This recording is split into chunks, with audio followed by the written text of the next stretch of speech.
देश भर में पेट्रोल 9.5 रुपए और डीजल 7 रुपए प्रति लीटर सस्ता हो गया है। फ्यूल रेट में ये कमी एक्साइज ड्यूटी घटने की वजह से आई है। अब इस मामले को लेकर सियासत शुरू हो गई है। देखिए, केंद्र सरकार ने एक बार फिर पेट्रोल पर 8 रुपए और डीजल पर 6 रुपए प्रति लीटर एक्साइज ड्यूटी कम की है, जिससे पेट्रोल 9.5 रुपए और डीजल 7 रुपए प्रति लीटर सस्ता हो गया है। केंद्र के इस फैसले के बाद गैर बीजेपी शासित राज्यों की नाराजगी भरी प्रतिक्रियाएं सामने आने लगी है।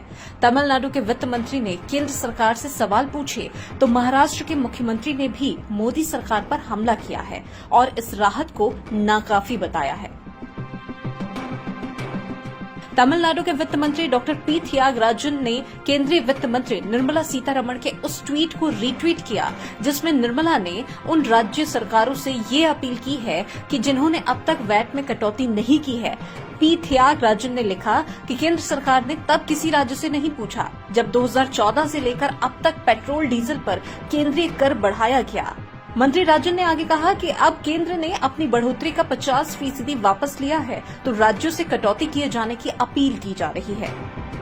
वहीं महाराष्ट्र के मुख्यमंत्री उद्धव ठाकरे ने भी केंद्र सरकार पर हमला बोला है।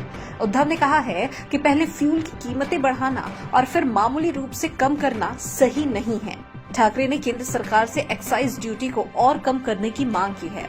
उद्धव ने कहा है कि केंद्र सरकार ने 2 महीने पहले पेट्रोल पर एक्साइज ड्यूटी में 18 रुपए 42 पैसे प्रति लीटर की बढ़ोतरी की थी और आज इसे 8 रुपए कम कर दिया है। डीजल पर एक्साइज ड्यूटी में भी 18 रुपए 24 पैसे की बढ़ोतरी की गई थी और अब इसे 6 रुपए कम कर दिया गया है। उद्धव ने कहा कि पहले लगातार कीमतें बढ़ाई गई और अब मामूली तौर पर रेट को कम करना सही नहीं है। उन्होंने कहा कि देश के नागरिकों को वास्तव में राहत तभी मिलेगी जब बिना आंकड़ों के जालों में उलझे एक्साइज ड्यूटी को घटाकर 6 या 7 साल पहले जितना कर दिया जाएगा। केंद्रीय वित्त मंत्री निर्मला सीतारमण ने ट्वीट किया था कि मैं सभी राज्य सरकारों, विशेषकर उन राज्यों से अपील करना चाहती हूं जिन्होंने नवंबर 2021 में टैक्स कटौती नहीं की थी, वे भी अपने यहां इसी तरह की कटौती लागू करें और आम आदमी को राहत देने के लिए फैसला लें। Bureau report, KBC news.